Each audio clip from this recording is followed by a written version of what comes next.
The movie opens in the dim glow of an automobile shop. Eddie Barish stands beside his rundown delivery van, shoulders tight with worry. The mechanic, a heavy-set man with grease-streaked hands, wipes his palms on a rag and tells Eddie flatly that he's done all he can. Eddie owes too much already, and the shop no longer extends credit. Eddie pleads, voice cracked with desperation. He runs deliveries, he explains, and without the van, there are no deliveries, no earnings, no way to repay what he owes. The mechanic, unmoved, shakes his head. Business is business. Eddie's pleas only draw irritation, to the point of violence. And in the scuffle, Eddie manages to steal a wallet containing a few dollars. Around the time Eddie leaves the shop, his phone vibrates in his pocket. It's his wife, Amy. Her name flashes across the screen.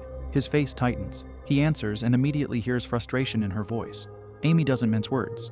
It's Wednesday, one of his assigned days. Sarah waited again at school, and again, he didn't show. Eddie tries to explain, tries to say he's stranded, but she cuts him off. This isn't the first time. Eddie stammers an apology, but Amy has already ended the call. The silence that follows is louder than her anger. He lowers the phone and exhales, slowly. His hands tremble. Outside, the sky is gray and the city feels colder. Eddie wanders through the streets with a growing sense of shame curling in his stomach. He makes a few calls. Old friends, former co-workers, anyone who might lend a few bills. One by one, the calls go unanswered or yield polite rejections. He grows more frantic. Later, he uses the stolen mechanic's wallet to buy a handful of lottery tickets. The hours crawl. His mind races. Sarah is home now, probably tucked into bed with Amy watching from the hallway, her arms folded, her eyes tired. Eddie calls again. Sarah answers this time. Her voice is small and soft. They speak quietly. He tells her he's sorry. Again, she forgives him. Again. Their bond, fragile yet stubborn, holds.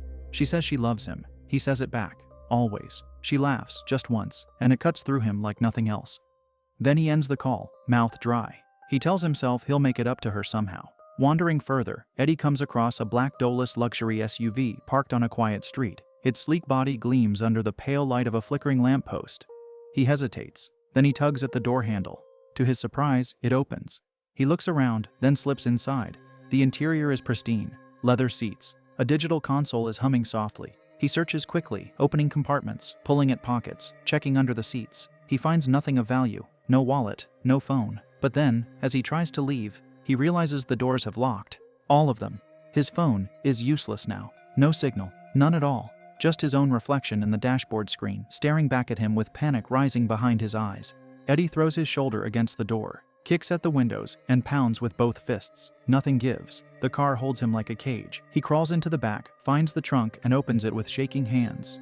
There, nestled in a tidy compartment, lie a lug wrench and a jack. He grabs the wrench and ignores the jack. He swings the wrench with desperation, slamming it against the doors, the glass, the metal. Each hit echoes, but nothing breaks. In his frenzy, he catches the edge of the rear door frame with his forearm. The skin splits open. Blood spills down his wrist, staining the leather. He grits his teeth. Hours pass. Time folds in on itself. The city moves on outside. Lights turn red, then green. People come and go. But inside the Dolus, Eddie is alone. He tries to breathe. The wrench slips from his grasp. His vision swims. He leans back against the seat, whispering Sarah's name. The quiet swallows him. Soon, a sudden noise cuts through the silence. The car receives a call. Eddie ignores it at first. He is too busy gritting his teeth, nursing his wound, trying to think.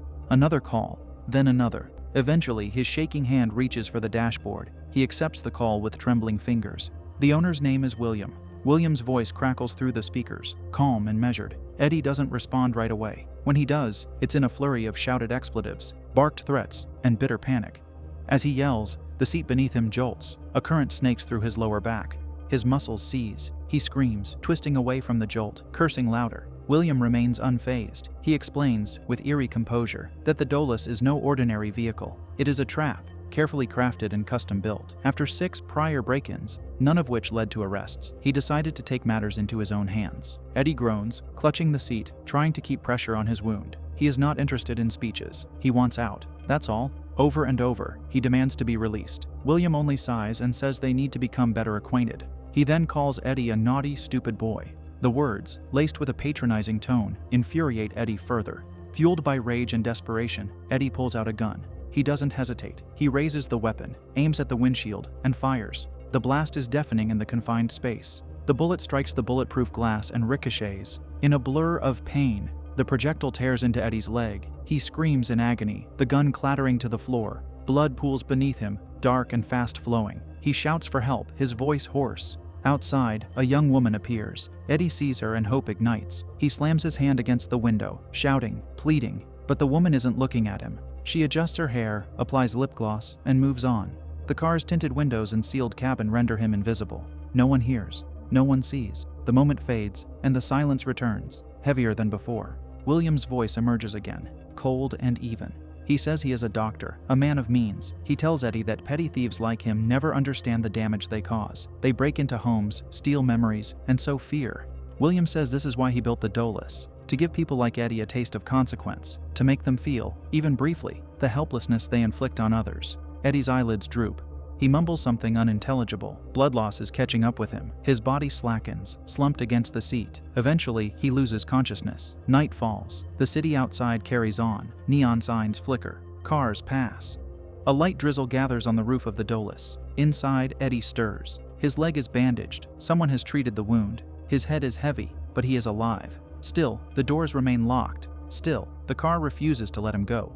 Dawn breaks. William resumes speaking. His voice is crisp now, slightly more personal. He talks about his daughter, Emma. A soft, distant tone enters his voice when he says her name. Eddie, still defiant, interrupts with foul language and shouts. In response, the car floods with freezing air. The vents blast icy gusts. Eddie curls in on himself, teeth chattering.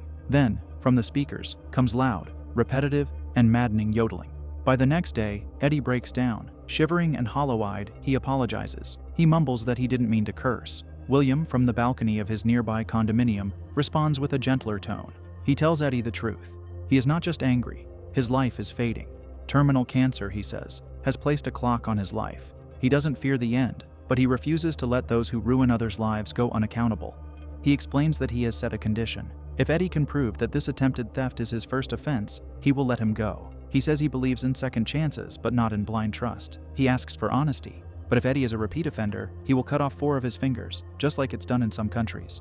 Eddie hesitates, then fumbles his words. He cannot give a straight answer. He does not want to reveal his social security number. William's tone tightens. The temperature inside the car begins to rise. The heat creeps in slowly at first, then swells. Sweat breaks across Eddie's face. His clothes stick to his skin. He gasps and pleads. But William, willing to punish defiance, gives no reply. The car glows beneath the setting sun. Inside, Eddie curls against the seat, eyelids fluttering, his strength thinning with each breath. He is stripped out of his soaked clothes. The punishment continues, silent and scorching.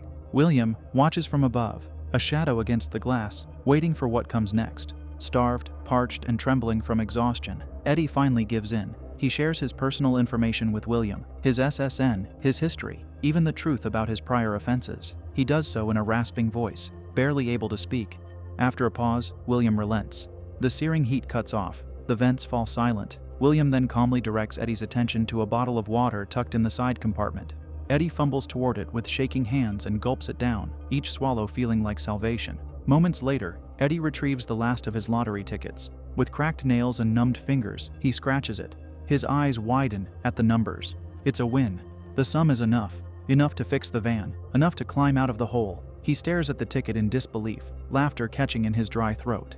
After everything, this small, absurd miracle, he apologizes again, softer than before, this time from a genuine place. William acknowledges it, and after a long pause, tells Eddie to open the glove box. Inside, wrapped in a pristine package, sits a single cookie. Eddie eats it slowly, savoring every bite as it's the first real food he's had in days. Resting against the seat, Eddie notices something. Beneath the glove box, partly hidden by shadows, is an exposed panel. No cameras are pointed there. He tests it with the tip of his foot, finds loose wiring. A flicker of hope returns. Quietly, cautiously, he begins to probe, masking each movement with stillness whenever William's voice crackles back through. By the following day, Eddie is nearly delirious. His lips are cracked, his stomach twisted with hunger. He resorts to drinking his own urine, dry heaving after. His body aches, his spirit cracks.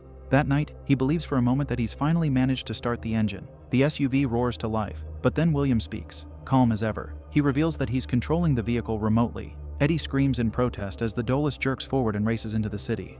The streets blur past. Lights streak against the windows. Eddie begs him to stop, to slow down, but William says nothing. They veer suddenly, interrupting a mugging in progress. The Dolus slams into the attackers with merciless force. Eddie cries out, begging William to spare them, but the man behind the remote control has already made his choice. The vehicle flattens them, leaving their forms broken and still. The joyride ends with a brutal halt.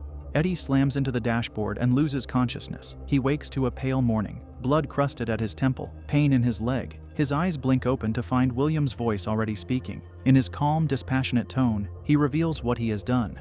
He used Eddie's information to find Sarah. Eddie's heart stops. He stares at the screen in horror. Through the car's cameras, he sees her walking home from school. A tiny backpack, her familiar stride. William edges the SUV forward, slowly, intentionally, a game. Then he spurs the vehicle forward with such speed that an initially unaware Sarah begins scrambling for her life. Eddie screams for him to stop. In panic, he grabs the gun, threatens to end it all. He presses the barrel to his temple and pulls the trigger. Nothing. The chamber is empty. William knew he would try. Sarah is ultimately spared. Eddie sobs with relief, though the moment breaks him further. With a final act of defiance, he smashes the car's dashboard, shattering the screens, destroying the cameras. This allows for a signal through which he sends a farewell message to Sarah. He expresses his love for her and apologizes for his wrongs. Time passes. The car falls silent. Then William returns. This time he physically enters the vehicle. He orders Eddie to cuff himself. Eddie complies, barely conscious. William places a bullet in the gun. His voice, now quieter, more solemn, shares the truth. Years ago, during a robbery, his daughter Emma was taken from him. No justice came, no closure. That moment birthed his plan, a slow, calculated revenge. He allows Eddie a final comfort, which is a small joint, a fleeting peace. They drive out of the city. The road stretches long and empty. As they near their destination, Eddie continues working the hidden wires with his foot. Then, it happens.